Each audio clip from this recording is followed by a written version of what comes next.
আসসালামু আলাইকুম প্রিয় দর্শক বন্ধুরা, আশা করি আপনারা সবাই ভালো আছেন। আজকে আপনাদের মাঝে যে বিষয়টি নিয়ে আলোচনা করব সেটি হচ্ছে মুরগি আপনারা অবশ্যই যখন পালন করেন দেখেন যে মুরগি কিন্তু দেখেন ছোট ছোট মুরগি। আপনারা ভাবেন যে ছোট মুরগি যেমন দেশি মুরগি কিন্তু দেখেন খোপের ভিতরে একসাথে আপনার 30টা ঢুকাই দিলেও কিন্তু কোনো সমস্যা হয় না ভাই। তাই কিন্তু এই ব্রয়লার মুরগির হিসাব কিন্তু অনেক আকাশ পাতাল। আপনারা যদি চান যে ছোট বোর্ডিংয়ের ভিতরে রাখবো, ছোট জায়গার ভিতরে রাখবো, ঠিক আছে, মুরগি কিন্তু যত বড় হবে মুরগির কিন্তু তত জায়গা বাড়াই দেওয়া দরকার হয়। আর যদি আপনি এক জায়গার ভিতরে রাখেন, দেখা যাচ্ছে আপনি 500 মুরগি নিয়ে আসছেন, আপনি খামারের 1/3 জায়গার ভিতরে আপনি খামারের মুরগিগুলো রাখছেন। এটার কারণে দেখবেন যে আপনার মুরগি যখন এক জায়গায় থাকবে, ওইখানে আপনি প্রতিদিন দেখবেন আপনার প্রতিদিন আপনার এই লিটার নষ্ট হয়ে যাবে। আপনার যখন অতিরিক্ত বাথরুম করার ফলে দেখবেন আপনার অ্যামাইনো অ্যাসিড এখানে তৈরি হয়ে যাবে। এর কারণে আপনার মুরগির পেটে পানি হয়ে যাওয়ার সম্ভাবনা থাকবে।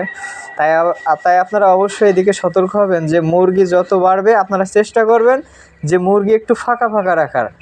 আর দ্বিতীয় কথা হচ্ছে মুরগি আপনার হিটের কথা ভাবছেন যে আপনার এক জায়গায় রাখছেন যে একটু হিট থাকলে ভালো হবে না ভাই। আপনারা একটা কাজ করবেন, সেটা হচ্ছে আপনারা বেড বাড়াই দিবেন, দেওয়ার পরে আপনারা বাল্বের পরিমাণটা আরও বাড়াই দিবেন। হপার দেখেন, আমরা এই দেখেন এইখানে একটা হপার, এখানে একটা লাল ডোম, এইখানে হপার, ওইখানে লাল ডোম, এইভাবে করে দেখেন বিভিন্ন জায়গায় কিন্তু দেওয়া আছে। এখানে কিন্তু সারা ঘর দেখেন আপনার এখানে একটা হিট তৈরি হয়ে রয়েছে। তাই অবশ্যই আপনারা এইদিকে লক্ষ্য রাখবেন যে মুরগি যত ফাঁকা থাকবে মুরগি তত সুস্থ থাকবে। মুরগি যত আপনি এক জায়গার ভিতরে রাখবেন মুরগি কিন্তু ভাই ভালো থাকবে না। আর মুরগি যদি ভালো না থাকে ভাই আপনিও কিন্তু ভালো থাকতে পারবেন না।